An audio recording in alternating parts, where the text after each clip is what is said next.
नमस्कार दोस्तों, मैं डॉक्टर कुलदीप कुमार के सर आप सभी का बहुत बहुत स्वागत करता हूं एक नए बिंदु के साथ और एक नई कड़ी के साथ। तो आज हम पढ़ने जा रहे हैं भक्ति काल के अंतर्गत संप्रदाय। तो संप्रदाय की मैंने क्या किया है कि छोटी छोटी क्लासें कोशिश की है कि जो अलग टॉपिक है उसको अलग ही रखा जाए। अगर कोई टॉपिक बड़ा है, हद से ज़्यादा बड़ा है तो बात अलग है, लेकिन अगर बड़ा है तो उसकी क्लास बड़ी रहेगी। अगर कोई टॉपिक छोटा है तो उसकी क्लास छोटी ही रखने का प्रयास किया जाएगा, ताकि टॉपिक को अलग अलग समझा जा सके और आपके लिए भी क्लास को समझना आसान हो। क्योंकि जैसे ही उसके ऊपर लिखा होगा कि क्लास 1, ठीक है ना, या क्लास 2 या क्लास 3, अब ये जो संप्रदाय है, अब इस संप्रदाय को पहले मैंने सोचा कि भक्ति काल की उत्पत्ति उद्भव के साथ इनको पढ़ा दिया जाए, लेकिन उनके साथ पढ़ा दिया जाता तो आप जैसे ही, क्योंकि एक बार पढ़ने के बाद तो ठीक है, लेकिन बाद में तो याद नहीं रहता ना। बाद में अगर ढूंढना हो कि सर ने क्या पढ़ाया है, किस तरह से, या किसी को भी ढूंढना पड़े, तो कम से कम जो टॉपिक ऊपर जो लिखा हुआ है उससे थोड़ा आसान रहता है देखने से। तो इसलिए मैं क्या कर रहा हूँ कि जो अलग बिंदु होगा उसको अलग ही पढ़ाया जाएगा। तो आज हम संप्रदाय पढ़ेंगे।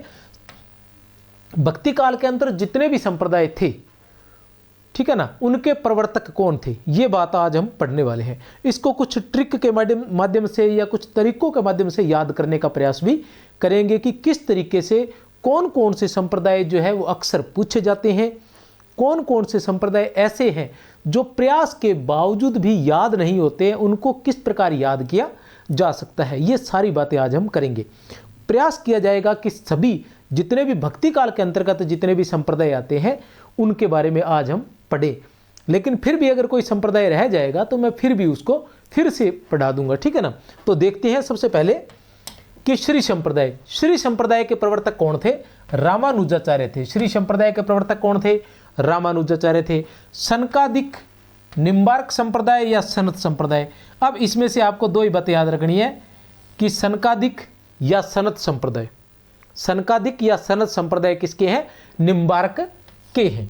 अब आता है रुद्र संप्रदाय। रुद्र संप्रदाय किसका है? विष्णु स्वामी का। किसका है? रुद्र संप्रदाय की हम बात करते हैं तो विष्णु स्वामी। ब्रह्म संप्रदाय की बात करते हैं तो मध्वाचार्य। ब्रह्म संप्रदाय की हम बात करते हैं तो मध्वाचार्य। चैतन्य या गौड़ीय संप्रदाय की हम बात करते हैं तो चैतन्य महाप्रभु आ जाते हैं। अब ये जो है ये प्रमुख रूप से हमें याद ही रहते हैं। अब श्री संप्रदाय है, बहुत ही आसान है। श्री संप्रदाय रामानुजाचार्य का है, सभी को याद रहता है, कोई समस्या नहीं है। सनकादिक या सनत संप्रदाय ये भी याद रहता है। रुद्र संप्रदाय है, ब्रह्म संप्रदाय है, ये ध्यान रखना है कि रुद्र संप्रदाय किसका है। ये दोनों मिक्सिंग हो सकते हैं कि रुद्र संप्रदाय किसका है और ब्रह्म संप्रदाय। चैतन्य या गौड़ीय संप्रदाय की तो कोई समस्या नहीं, हमें याद रहता है, ठीक है ना। लेकिन रुद्र या ब्रह्म संप्रदाय, तो रुद्र संप्रदाय किसका है? विष्णु स्वामी का, ठीक है ना। दो है, मैं साथ के साथ आपके एक प्रकार के नोट्स भी बना देता हूं कि दो संप्रदाय जो है वो विशेष रूप से हमें याद नहीं रहते हैं। यहां हम लिखते हैं प्रमुख संप्रदाय। ये आपके स्क्रीनशॉट के लिए भी ठीक रहता है। जिसने स्क्रीनशॉट रखना है वो स्क्रीनशॉट रख सकता है, और जिसने लिखना है या नोट्स बनाने हैं तो वो नोट्स भी इसके बना सकता है, ठीक है ना। प्रमुख संप्रदाय। प्रमुख संप्रदाय की बात करें तो मैंने बात की, सबसे पहले आता है 1 नंबर पर हमारे पास, हम देखते हैं कि रुद्र संप्रदाय। 1 नंबर पर हमारे पास आता है रुद्र संप्रदाय। 2 नंबर पर हमारे पास आता है ब्रह्म संप्रदाय। 2 नंबर पर हमारे पास क्या आता है? ब्रह्म संप्रदाय। अब मैं बात करूं रुद्र संप्रदाय की, तो इसके प्रवर्तक कौन थे? विष्णु स्वामी।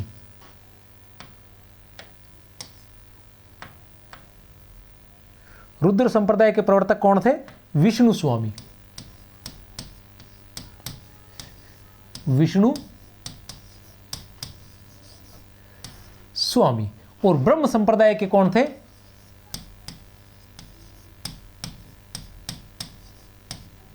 मध्वाचार्य। अब यह ध्यान रखना कि रुद्र किसकी सेवा करते हैं, ठीक है ना। रुद्र अर्थात शिव। शिव किसकी सेवा करते हैं? शिव करते हैं सेवा राम की। और राम कौन थे? विष्णु के अवतार थे। तो इस तरह से रुद्र संप्रदाय विष्णु स्वामी, ठीक है ना। और ब्रह्म संप्रदाय मध्वाचार्य। ब्रह्म संप्रदाय मध्वा मध्वाचार्य, नाम में ही मैं है। ब्रह्म मध्वाचार्य, ब्रह्म मध्वाचार्य, ये दो ये है जो अलग है, जो मिक्स हो सकते हैं एक दूसरे से। लंबा समय तैयारी करते हुए, लंबा समय होने के बावजूद या काफ़ी दिन होने के बाद, याद करने के बाद अचानक से कि ब्रह्म संप्रदाय है, हमें ये ध्यान में रहेगा कि एक ब्रह्म संप्रदाय है और एक रुद्र संप्रदाय है, एक विष्णु स्वामी है और एक मध्वाचार्य। कौन किसका है? तो इसलिए ये ध्यान रखना है कि रुद्र संप्रदाय, रुद्र कौन है? शिव। शिव किसकी पूजा करते हैं? राम। और राम कौन है? विष्णु के अवतार अर्थात विष्णु स्वामी। तो रुद्र संप्रदाय विष्णु स्वामी। दूसरा अपने आप याद रह जाएगा, ब्रह्म संप्रदाय मध्वाचार्य। चलते हैं उधर।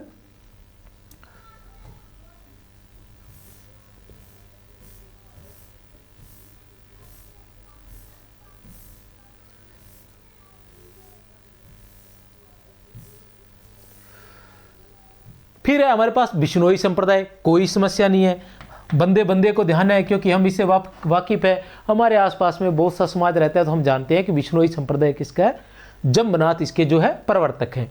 फिर समार्थ संप्रदाय की बात करें तो शंकराचार्य, ये भी लगभग याद ही रहता है, समार्थ संप्रदाय शंकराचार्य, समार्थ संप्रदाय शंकराचार्य। लेकिन एक वो क्या था, वो था सनत संप्रदाय।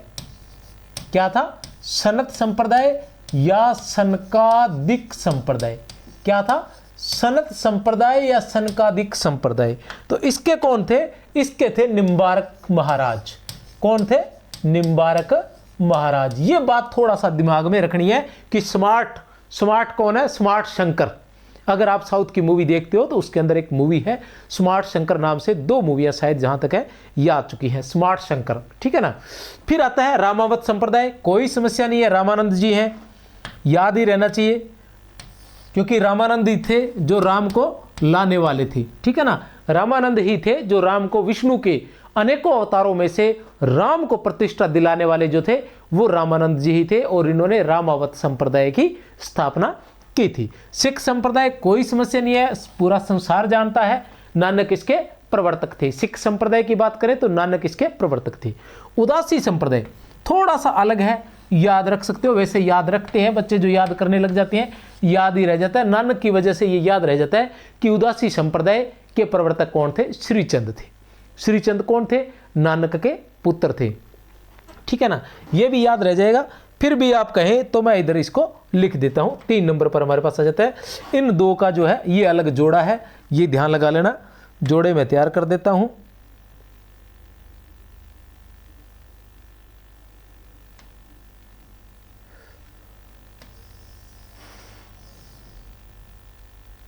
ठीक है ना। अब हमारे पास आ जाता है, क्या था? उदासी संप्रदाय। 3 नंबर पर हमारे पास क्या है? उदासी संप्रदाय।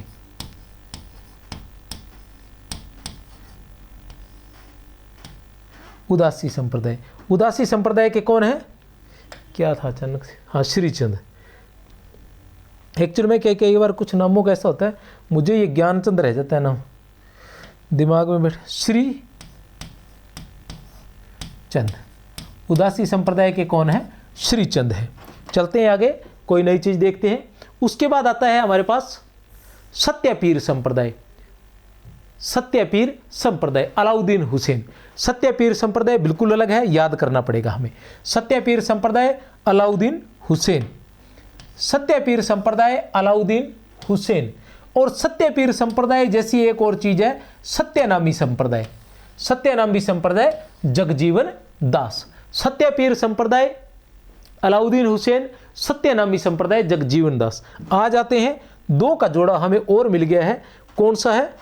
1 नंबर पर, 4 नंबर पर हमारे पास आ गया सत्य। वैसे तो ये नाम ही अलग है, ठीक है ना। पीर आ गया, पीर आ गया, इसलिए इसके प्रवर्तक कौन होंगे? मुस्लिम ही होंगे। सत्य पीर संप्रदाय। सत्यपीर संप्रदाय कौन है? क्या नाम था? क्या बात है, अलाउद्दीन हुसैन।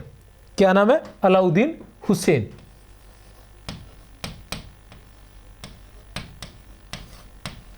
अलाउद्दीन हुसैन। फिर बात करते हैं हम सत्यनामी संप्रदाय। क्या आ गया? सत्यनामी संप्रदाय। एक जैसे है ना, बाद में भूल सकते हैं, इसलिए इनको एक जगह लिखना जरूरी है। सत्यनामी संप्रदाय जगजीवन दास। कौन है? जगजीवन दास। ठीक है ना। इस तरह से इन जोड़ों को आपने दिमाग में रखना है।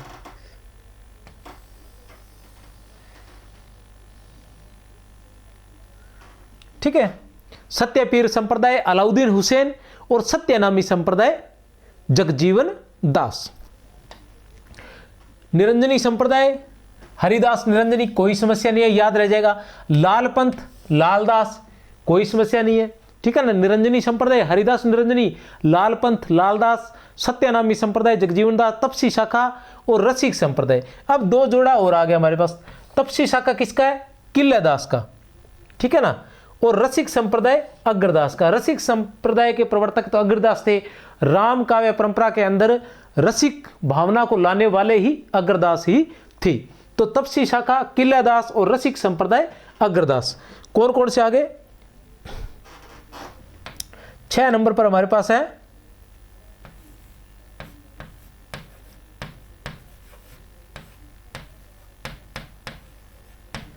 तपसी शाखा, और 7 नंबर पर है हमारे पास रसिक संप्रदाय। ठीक है ना। तपसी शाखा कौन है? किल्लादास।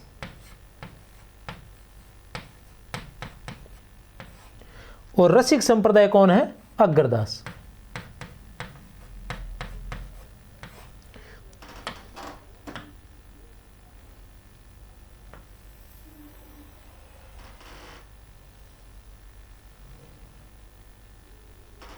ठीक है ना। तपसी शाखा किल्लादास और रसिक संप्रदाय अग्रदास। तपसी शाखा किल्लादास और रसिक संप्रदाय अग्रदास, ये याद रखना। हरिदासी या सखी या टट्टी संप्रदाय स्वामी हरिदास। हरिदासी सखी या टट्टी संप्रदाय स्वामी हरिदास है। ये अलग है। इस हरिदास जी को और इस हरिदास को अलग रखना। ये हरिदास निरंजनी है जिनका निरंजनी संप्रदाय था। ये स्वामी हरिदास है जिनके हरिदासी संप्रदाय सखी या ये संप्रदाय है। ये स्वामी हरिदास है और ये हरिदास निरंजनी है। ये बात आप ध्यान में रखना। ये जो संप्रदाय है ना, इन संप्रदाय के बारे में अभी अगर मैं बताने लगूंगा तो इनको विस्तार से बताने लगूंगा तो ये उस तरह से हम याद नहीं कर पाएंगे। फिलहाल हमें सिर्फ एक ही बात याद रखनी है कि किस संप्रदाय का कौन प्रवर्तक है। ये सभी संप्रदाय जिस जिस काल में होंगे उस काल के अंदर इन पर हम विस्तार से बात करेंगे। ठीक है ना। राधा वल्लभ संप्रदाय हित हरिवंश, कोई समस्या नहीं है, बिल्कुल आसान है। राधा वल्लभ संप्रदाय किसका था? हित हरिवंश का था। पुष्टि मार्गी संप्रदाय बिल्कुल आसान है, वल्लभाचार्य जी का। सब सुखी संप्रदाय रामचरण दास, तत्सुखी संप्रदाय जीवाराम, बाबरी पंथ बाबरी साहिबा। अब ये यहां दो चीजें और आ गई, सब सुखी संप्रदाय और तत्सुखी संप्रदाय। सब सुखी संप्रदाय और तत्सुखी संप्रदाय। सब सुखी संप्रदाय रामचरण दास, तत्सुखी जीवाराम।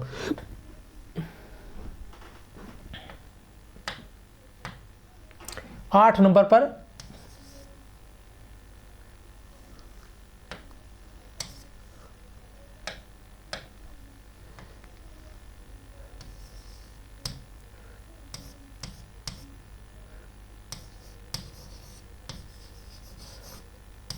तत्सुखी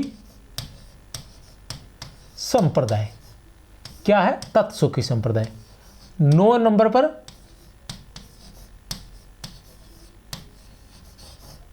सब सुखी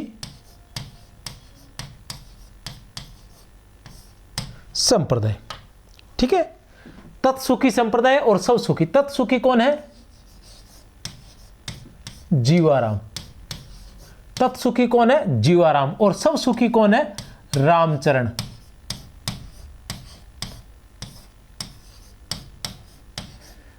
ठीक है ना।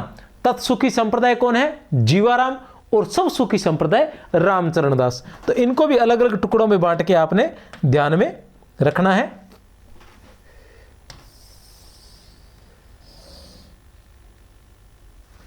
ये आप अलग अलग जोड़े बना दिए हैं। एक बार फिर से बता दूं कि रुद्र संप्रदाय विष्णु स्वामी, ब्रह्म संप्रदाय मध्वाचार्य, उदासी संप्रदाय श्रीचंद नानक के पुत्र थे, सत्यपीर संप्रदाय अलाउद्दीन हुसैन। ठीक है ना, सत्यपीर क्यों है, अब आप देख सकते हो इसे कैसे याद किया जा सकता है कि पीर नाम आया है इसलिए अलाउद्दीन हुसैन आएगा। ठीक है ना, बाकी सत्यनामी संप्रदाय जगजीवन दास, तपसी शाखा किल्यादास, रसिक संप्रदाय अग्रदास, सब सुखी तत्सुखी कौन है, जीवाराम। एक याद रख लेना कि तत्सुखी जीवाराम, इससे आपको दूसरा भी याद रह जाएगा। भक्ति काल के प्रमुख दर्शन, भक्ति काल के प्रमुख दर्शन की बात करें तो कौन कौन से भक्ति काल के प्रमुख दर्शन, इसके अलग से एक बार मैं सिर्फ नाम और प्रवर्तक बता रहा हूं। वैसे तो इसकी ट्रिक है कि संबल रानी नाम लो, अविद्वेता द्वैत शुद्ध, अविद्वेता द्वैत शुद्ध, इस तरह से इसकी ट्रिक है। तो वो ठीक है ना, वो अलग से करवा दी जाएगी, उसकी एक बड़ी क्लास होगी पूरी, और करवाई हुई है पहले, फिर से करवा दूंगा। ये केवल मैं सिर्फ इतना यहां सिर्फ प्रवर्तक है ताकि आपको नाम याद हो सके इजी वे में। ठीक है ना, शंकराचार्य, शंकराचार्य का क्या है, अद्वैतवाद, माधवाचार्य का द्वैतवाद, शंकराचार्य का अद्वैतवाद। जो अद्वैतवाद है इसी से ही अद्वैत का किस पर प्रभाव था, कबीर पर अद्वैतवाद का प्रभाव था, लेकिन पूर्णतः अद्वैतवादी कबीर नहीं थे, पूर्णतः अद्वैतवादी वो नहीं थे। कुछ उन्होंने सूफियों से लिया था और कुछ वैष्णव धर्म से भी उन्होंने ग्रहण किया था, तो ये सारा सब मिलाकर, ठीक है ना, तो वो पूर्णतः अद्वैतवादी नहीं थे। माधवाचार्य द्वैतवाद, वल्लभाचार्य शुद्ध अद्वैतवाद, रामानुजाचार्य विशिष्टाद्वैतवाद, रामानुजाचार्य विशिष्टाद्वैतवाद।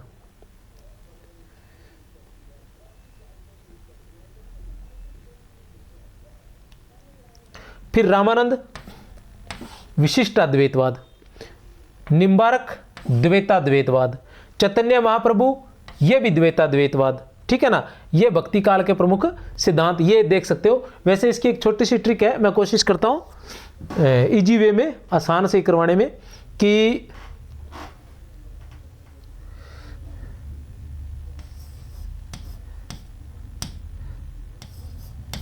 सरा नी माधवल, सरानी माधवल, ठीक है ना, और नीचे आ जाएगा इसके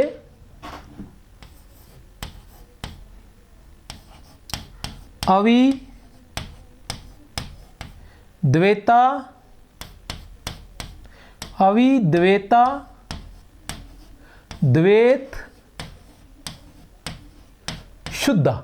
ये ट्रिक है इसकी कि शरानी माधवल, शरानी माधवल और अविद्वैता द्वैत शुद्ध, अविद्वैता द्वैत शुद्ध। अब क्या है, स से क्या रहेगा, स से हमारे रहेंगे शंकराचार्य। ठीक है ना, शंकराचार्य का क्या रहेगा, अद्वैतवाद, ए से तात्पर्य अद्वैतवाद, तो शंकराचार्य का क्या है, अद्वैतवाद, कोई समस्या नहीं है। फिर आएगा सरानी, रा से रहेंगे रामानुजाचार्य, रामानुजाचार्य, तो रामानुजाचार्य का वी से क्या रहेगा, विशिष्टा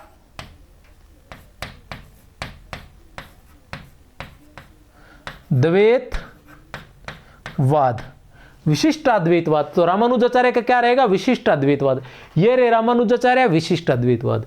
फिर नी से क्या रहेगा, निम्बारक, नी से निम्बारक। निम्बारक की बात करें तो द्वैता से तात्पर्य द्वैता द्वैतवाद, द्वैताद्वैतवाद। निम्बारक का क्या है, द्वैताद्वैतवाद।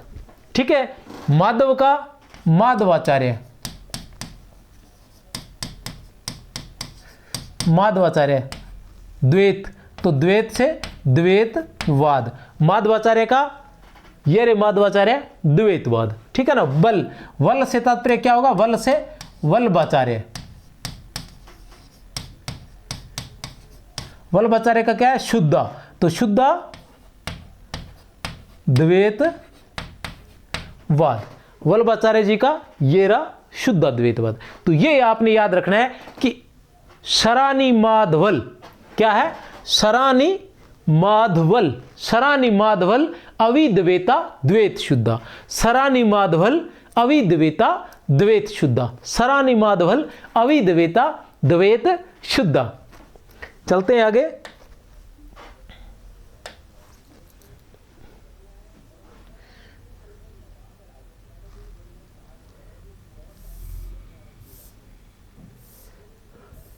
ये कुछ सिद्धांत है, संत मत के सिद्धांत, सूफी मत के सिद्धांत और सगुण मत के सिद्धांत। संत मत के सिद्धांत, सूफी मत के सिद्धांत और सगुण मत के सिद्धांत। क्या है ये? ईश्वर, संत मत में क्या है? ईश्वर है, माया है, हठ योग, सूफी, रहस्यवाद और रूपक। ठीक है ना, ये संत मत के सिद्धांत है। ईश्वर, माया, हठ योग, सूफी, रहस्यवाद और रूपक, ये सारी चीजें ये सिद्धांत है। ईश्वर को मानते हैं, माया को भी मानते हैं, हठ योग को भी मानते हैं, सूफी से भी मानते हैं, सूफी से संबंधित जो विशेषताएं हैं वो भी, रहस्यवाद और रूपक ये इसकी विशेषताएं या सिद्धांत कह सकते हो। सूफी मत के सिद्धांत है ईश्वर, माया, शैतान और पीर, जीव, सृष्टि, अनहलक। सगुण मत के सिद्धांत है सगुण उपासना, अवतार, भगवान की लीला, भक्ति का स्वरूप और भगवान का स्वरूप और मोक्ष। ये कुछ बातें थी जो विशेष रूप से थी हमारे भक्ति काल से संबंधित, जो भक्ति काल को प्रारंभ करने से पहले मैं चाहता था कि आपको बता दिए जाए। इसके बाद हम संत काव्य को पढ़ेंगे। संत शब्द की उत्पत्ति है और प्रमुख संत काव्य की प्रवृत्तियां हैं, संत काव्य की विशेषताएं हैं। उसके बाद हम पढ़ेंगे प्रमुख संत, फिर सूफी काव्य, इस तरह से। तो इसी के साथ आप सभी को बहुत बहुत शुभकामनाएं। जय हिंद।